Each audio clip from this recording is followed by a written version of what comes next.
hammangizga assalomu alaykum do'stlar, xayrli kun. Bugun biz hozir Liberty'ga kelganmiz. Liberty'da bir Abduvali akamiz bor edilar va fulfillment biznesi bilan shug'ullanmoqchi bo'ldilar. Fulfillment biznesini ochib, ya'ni odamlarning tovarlarini marketplace'larda yoki boshqa internet magazin ochgan odamlarning tovarlarini upakovka qilib, markirovka qilib, skladlarga yetkazib berish xizmatlarini yo'lga qo'yganlar. Hozir akamiz ozgina joydan arendovat qilib garajda bu ishni boshlaganlar va boshlaganlarga 2 oy bo'ldi. Mana biz hozir sizlar bilan ko'ramiz. Qani bu biznesda pribol bormi, yo'qmi? Bu biznesni akamiz qanday qilib boshladilar? Bu uslugalarni yo'lga qo'yish jarayonlarini hammasini hozir biz o'zlaridan birma-bir so'rab ko'ramiz.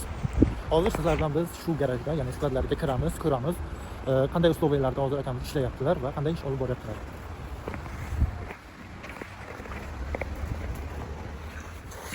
Assalomu alaykum. Tekmisiz? Mana sklad, hozir skladga kelganmiz. Skladda biz ko'rsatamiz, qani bu garajda qanday ish ketyapti va Abduvali akamiz bilan ozgina savol-javob qilishga harakat qilib ko'ramiz. Odamız bizim zakasımızda oldik, o'zimiz qo'lchaq qildik. Zakasımızda. Assalomu alaykum hammaga. Biz 100 numara qo'ydik. Zakamızın zakası var. Şunu koyuyorum.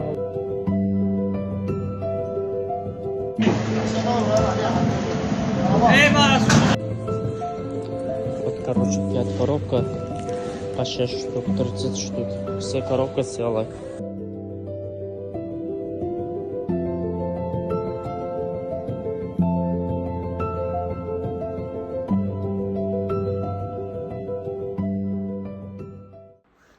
Yo'q, hozir masalan любой gapingizni gapiravering, mana bu ketmayapti.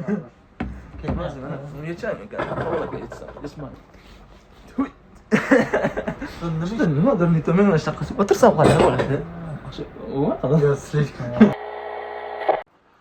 Xo'p, mana Abduvali akamiz oldiga keldik. Biz hozir savollarni berib, umumiy Abduvali akamiz haqida ma'lumot olamiz va so'raymiz, qanday qilib bu ishni boshladilar va bu fikr qayerdan keldi? Bu ishni boshlashda qanday qiyinchiliklarga duchor keldilar, qanday opit orttirdilar va umuman qancha rasxod qildilar? Hammani qiziqtiradigan savol. Shularni ham hammasini hozir so'rab ko'ramiz. Qani Abduvali aka, ma'lumot berib o'tsangiz o'zingiz haqingizda. Xo'sh, men ismim Abduvali, 2000-yil hozirda 25 yoshdaman. Marketplace'lar haqida o'zi aslida bir 3 yillar bo'ldi-da, qiziqib shu har joylardan video ko'rib, YouTube'lardan, Instagram'lardan har kim videosini, har kim savdo qilganlarni, ko'rsatganlarni ko'rib qiziqish bor edi. Shu oxirgi 1 yil ichida shu marketplace bo'yicha o'zingizdan borib, siz bilan aloqaga chiqdik, gaplashdik, misol o'rganib borib bilib, shuni bildimki, ancha tushuncha bo'ldi o'sha o'rgangan jarayonda. Keyin bunda menda ipem muammo bo'ldi boshlash uchun. Uje hozirgi oldingiday holat emasda marketplace'da. Oldingiday mayda tovar bilan kamroq nima deydi, tovar bilan kamroq summa bilan boshlash hozir qiyinroq masalan. O'sha hisobiga menda ko'proq summa yo'q edi hozircha. Gruba говоря, sizda masalan 500 ming, 1 million summa yo'q edi. Siz kamroq bilan boshlamoqchi edingiz. Men shuni tushundimki, 200 ming, 100 ming bilan короче boshlash nistoydi. O'shaning uchun menga xohlardim, men 500 dan boshlamoqchi edim. Uncha summa menga paka yo'q edi. Yig'ilish uchun vaqt kerak edi. Ipi ham muammo edi menda. O'shaning hisobiga shuni o'rgangan vaqtimda shu fulfillment masalasiga spros borligini men ko'rdim-da. Ko'rib odamlardan so'rashga yurdim, yo'q, odamlar bilan gaplashib.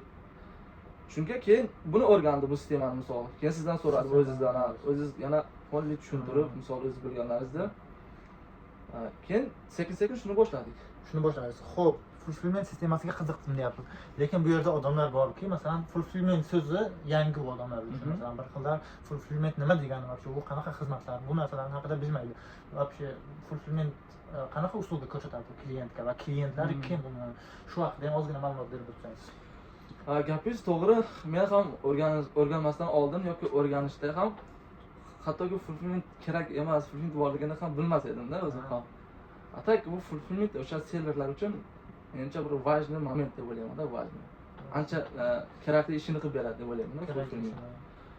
o'sha tovar borib bozordan yoki kargolardan olib kelib skladga misol o'zi joyiga upakovkasini cho'tki o'sha marketplacelar qanaqa upakovka qilishni talab qiladi, o'sha talablar bo'yicha upakovka qilib, markirovkalarni qilib, misol shtrix-kodlarni yopishtirib, keyin skladlarga отгрузка qilib berishlarida fulfillment.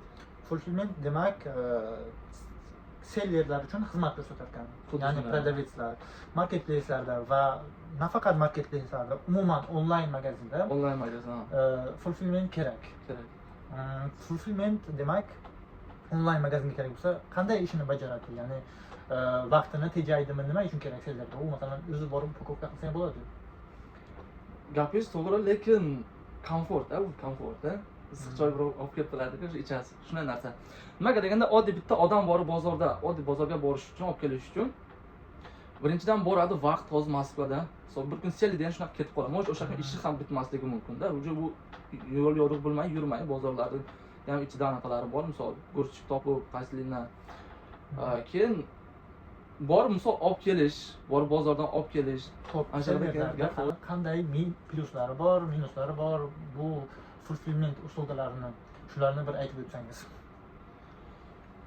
Fulfillment plyusi sellerlarga misol hozir ko'p odamlar bu distansioniy biznes hisobiga kiradi-da. Kimdir O'zbekistonda, kimdir hamma Moskvada emas-da, har shaharlarda. O'shadan turib ham misol tovarni biz o'sha odam joyidan borib tovarni misol deylik Sadovatdan borib olamiz, ko'ramiz, boshqa fulfillmentga olib kelamiz. Upakovkalarni qilib, markirovkalarni qilib, o'sha skladlarga отгрузка qilib beramiz. Agar u odam o'zi kelish kerak bo'lsa, u yoqdan misol boshqa yoqdan kelib, bozorga borib, olib kelib upakovka qilishga bu birinchidan vaqt ketadi, ikkinchidan вообще невыгодно-da.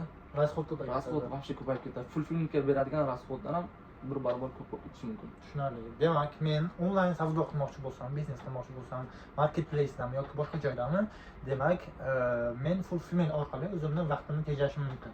Vaqtingizni hamda pulingizni, Resurslarimni tejashim mumkin. Xo'p, komfortda o'sha odamga. Komfort. Tushunarli. Bizga hozirgi kunda bizga misol bitta dostуп berib qo'ysa, men anaqasiga lishni kabinetiga biz zaявкаlarni hammasini biz o'zimiz qilamizda. Shu pasash nomerini berib, dostуп berib qo'ysa, biz hammasini o'zimiz qilamiz. Boshqa qotirmaymiz. Tushunarli.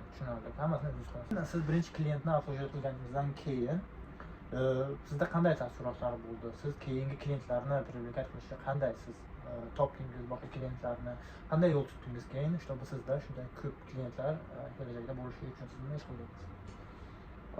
Men qaradimki, sпрос bor. Buning uchun ishonch kerak odamlarga. Ishonch kerak. O'shaning uchun shundan keyin Telegram kanal ochib, Telegram kanalga odam yig'ish kerak edi.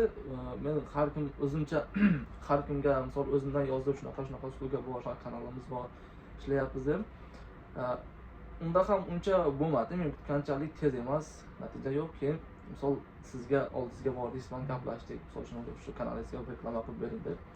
O'shandan keyin uju odamlar kelib, kanaldan odam ko'payib, ishonch bo'lib, zakazlar sekin-sekin tushib boshladi.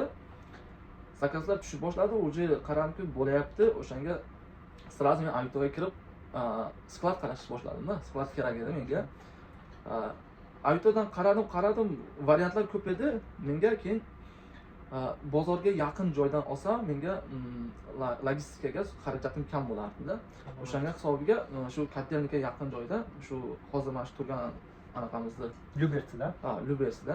Metro Kotelnikka 15 minut peshqom. Shu joyda arendaga oldim.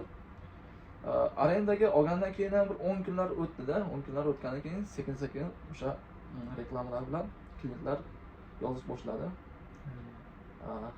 Undan keyin biz sklad arenda olgandan keyin shu birinchi akamiz tovarlar Lyublindan borib olib keldik, chiqardik. Shu bilan ishlayapmiz, ishlar ketyapti. Xo'p, qarang, demak birinchi klientingizni siz qaysi oyda approach qilgansiz? Buni arendani 5-larda olgan bo'lsam, 20-larda birinchi klient. 20-sentyabrda birinchi. Ikkinchi klient desak ham bo'ladi. Bu sklad uchun birinchi klient-da. Demak 20-oktyabrda siz klientni approach qilgansiz shu sklad bilan. Va 20-oktyabrdan keyin mana noyabr, dekabr oyi 2 oy o'tibdi. Xo'p, siz umumiy примерно bilasizmi nechta klient approach qildingiz va qanday ketyapti? ikki oyda shu haqida ham ozgina aytib o'tsangiz. Ha, uni bilamiz. O'sha boshlagandan beri mana hozirgacha bir 20 ta odamlari anaqasi tovarlarni PVZlarga yoki любой shu bir arzon velosipedlarga registratsiya qilib berganmiz. Yana shunisini ham aytib o'tish kerakki, 20 deyapsiz. Masalan, bu yerda siz 20 ta deganingizda 20 ta yangi klient topish shart emas. Bu yerda masalan bitta odamda ikkinchi marta, uchinchi marta sizga klient bo'lib qolishi mumkin. Shundaymi? Ha, to'g'ri. Например, bitta aka bor, uje savdosi yaxshi. Misol, har hafta отгрузкасы bor. Misolda uje deylik, o'sha aka 5 marta отгрузка qilib berdi. 5 marta отгрузка qilib berasiz. Demak, bu biznesda siz постоянный klientni poiskida bo'lishingiz shart emas. Agar o'zingizga klientskiy bazga yig'ib olsangiz. Shundaymi? Xuddi shunday. Например, misol siz mening klientim bo'lsangiz, siz yaxshi sotadigan bo'lsangiz, siz sotib tugatganingizdan keyin yana sotishingiz kerak-ku. Yana o'sha biz chiqarib beraveramiz o'sha narsani. Siz chiqarib berasiz. Boshqa bizneslarga qaraganda yana shu plyus tomoni, demak, ozgina bo'lsa ham stabilnost bor. Stabilnost bor. Xo'p, endi siz rasxodlaringiz haqida aytmasdan o'tib ketdingiz menimcha. Arendaga. Buni boshida 15 mingga kelishib oldim. 15 mingga kelishib oldim. Hech qanday дополнительный masalan vznос boshqa berganingiz yo'q. 15 ming berdingiz, oyga oldingiz. Oyda boshida berdim, shu bir oy. Bundan tashqari siz hech qanday rasxod qilganingiz yo'q. Rasxod yo'q.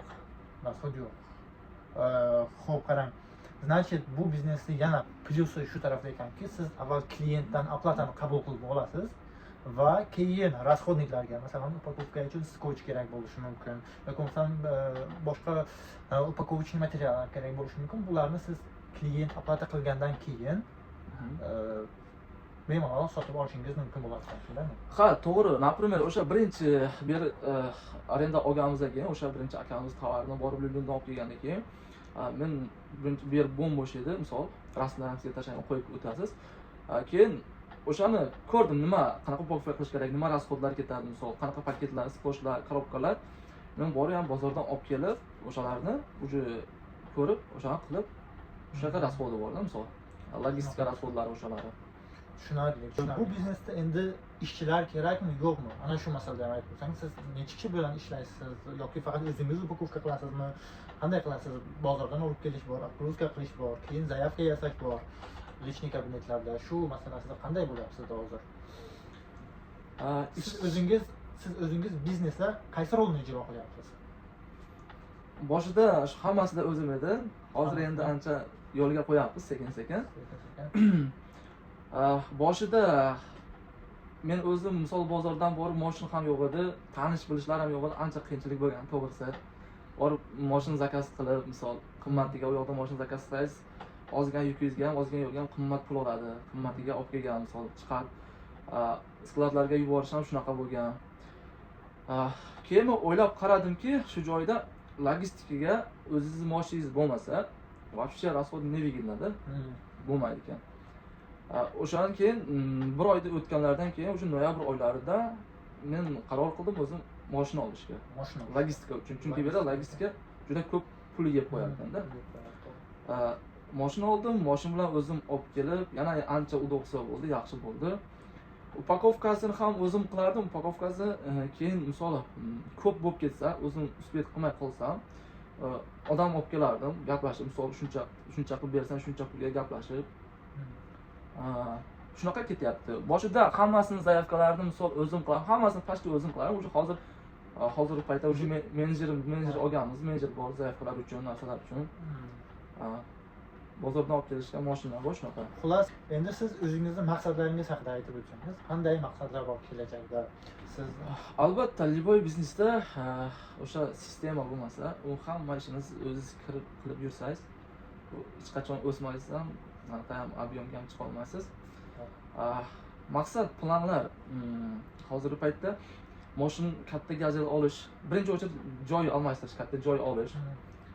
Keyin unga объемga qarab, объем ko'paygandan keyin mashina olish, kattaroq mashina. Shunaqa masalalarda.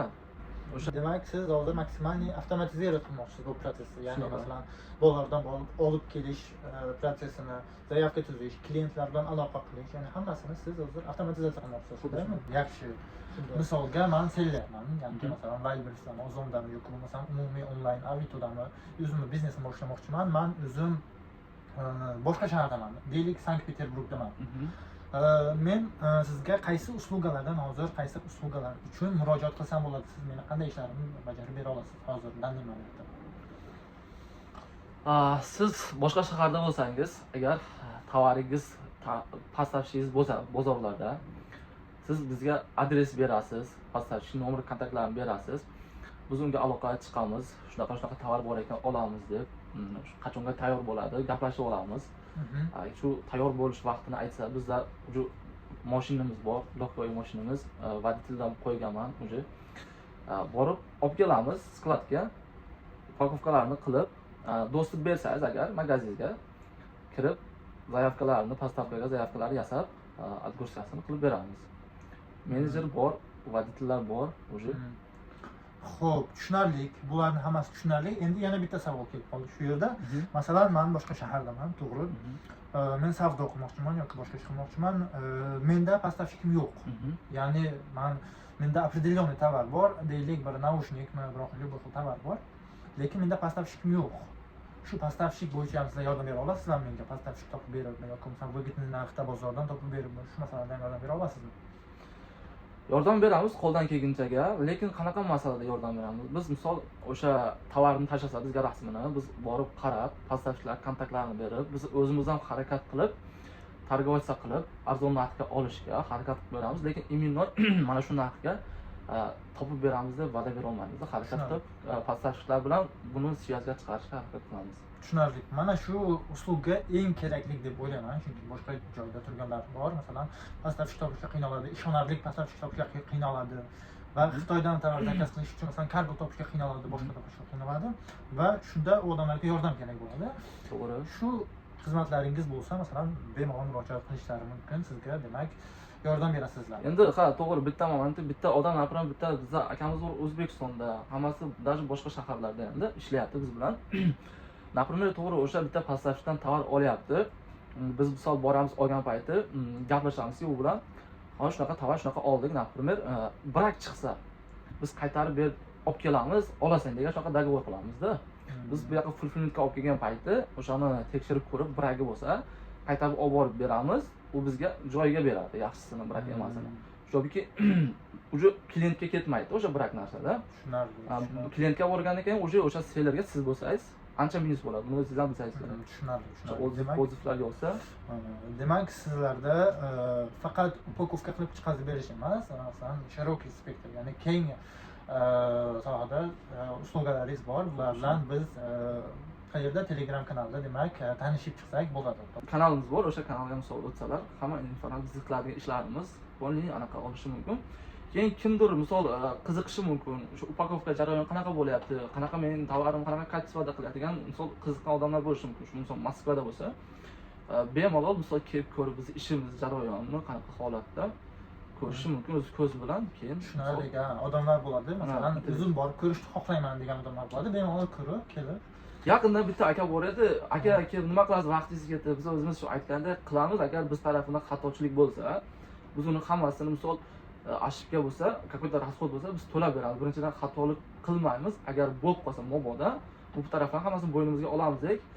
Aka qiziqdi, o'zi tovarni birinchi отгрузкасы ekan, hammasi ko'rishiga keldi, mayli dedik, keldi, ko'rib tovarlarni, pakovka jarayonini. Demak, bunday momentlar ham bo'lgan. Bo'lib turadi. Xo'p, Abduvali aka, qarang, hammani qiziqtirgan savol, yana bitta savol.